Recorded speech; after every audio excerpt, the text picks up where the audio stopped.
इसलिए आभार व्यक्त करते हैं। ये विषय इतना सरल भी नहीं है जैसे जितना माननीय संसदीय कार्य मंत्री जी ने कहा। ये विधेयक छोटा हो सकता है, लेकिन इसके परिणाम, इसके दुष्परिणाम बहुत गंभीर होंगे और इतने दिनों के विधानसभा के कार्यकाल में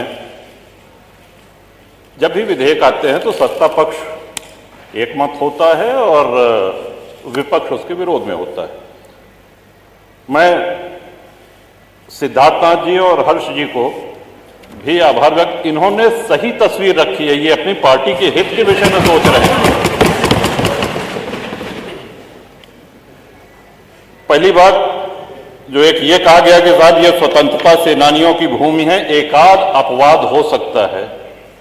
जो स्वतंत्रता सेनानी थे, जिन्होंने अपने प्राणों को आहूत किया, बलिदान दिया, वो इतने बड़े लैंडलॉर्ड, इतने बड़े पूंजीपति नहीं थे कि महानगरों में उनकी बड़ी बड़ी जमीनें हों।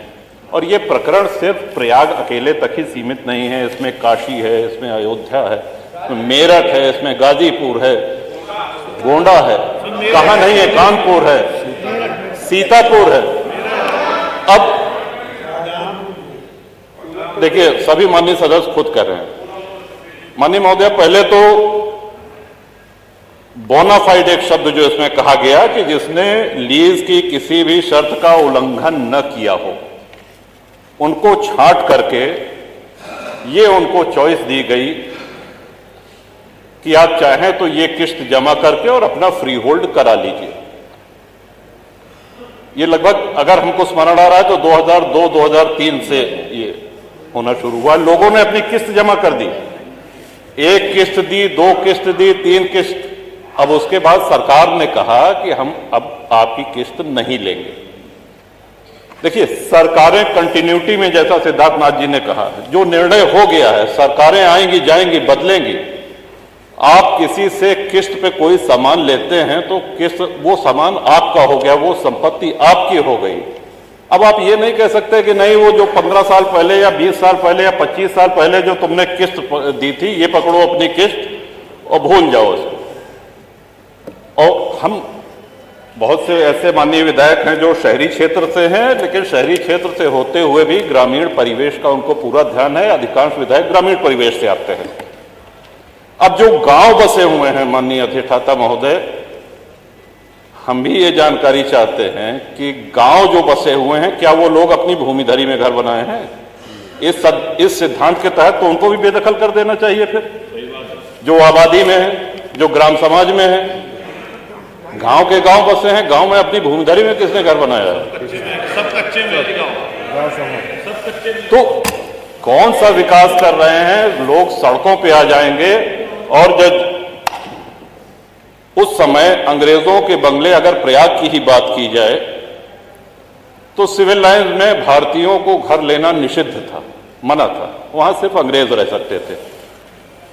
अपनी सेवा के लिए उन्होंने गाड़ीवान, कोचवान, बग्घी चलाने वाले, धोबी, माली, खानसामा, इन लोगों को वहां पे स्थापित किया, जो पुष्ट दर पुष्ट वहां पे चले आ रहे हैं। सागर पेशा एक बहुत बड़ा आंदोलन है प्रयागराज का। एक बहुत बड़ी संख्या में आप हजारों लाखों लोगों को बेघर कर देंगे। 3200 प्रार्थना पत्र लंबित हैं। 2300 लोग ऐसे हैं जिन्होंने अपनी किस्त जमा कर दी है। और हमारी जानकारी तो ये भी है कि हाईकोर्ट इलाहाबाद भी नजूल की भूमि पे है। कई सारे जजेस के घर, हमारी जानकारी, तो उसको भी खाली करा दिया जाएगा। Public service commission, public service का कितनी ये गंभीर, कौन सा विकास इसमें करेंगे? लाखों लोग बेघर हो जाएंगे। और मैं नहीं समझ पा रहा हूं कि किस मजबूरी में, किसके कहने पर, किन अधिकारियों की फीडिंग पर यह ले आया गया है। ये कहीं से भी न जनहित में है, न विपक्ष के हित में है, न सत्ता पक्ष के हित में है। ये किसी के हित में नहीं है। आप सारे विधायकों की आप पीड़ा, उनका जो मर्म है, उसको समझने का प्रयास करें। ये विधेयक तो यहां आना ही नहीं चाहिए था, लेकिन चूंकि आ गया है तो अब आने के बाद मजबूरी है, इसको प्रवर समिति को भेजा जाना चाहिए और साथ ही साथ जिन लोगों की किस्त जमा है, सौदा हो गया तो हो गया, किस्त आपने तय करी, किस्त की रकम सरकार ने तय करी है। अब जब 2 किस्त 3 किस्त दे दिया, अब आप कह रहे हैं कि नहीं हम नहीं लेंगे, तो ये नहीं होगा, होना नहीं चाहिए, न्याय संगत नहीं है। और जिनकी लीज एक्सपायर हो गई है, जब अंग्रेज लीज रिन्यू कर सकते थे, तो क्या हमारे स्वतंत्र भारत में एक लोक हितकारी सरकार क्या लीज रिन्यू करके उनको वहां बसाए रखने की जिम्मेदारी सरकार की नहीं है?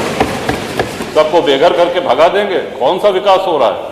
उनके पुनर्वास के लिए, उनको पुनर्बसाने के लिए कोई इसमें उल्लेख नहीं। गोलमोल भाषा में कहा गया है कि यदि सरकार करना चाहे तो करे।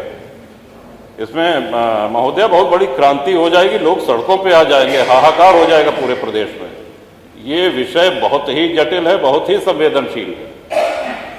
तो इन्हीं शब्दों के साथ मैं आशा करता हूं कि सरकार पुनर्विचार करे, प्रवृत्ति समिति को भेजे, और जो लोग जहां बसे हैं उनको किसी भी हालत में वहां से बेघर न किया जाए।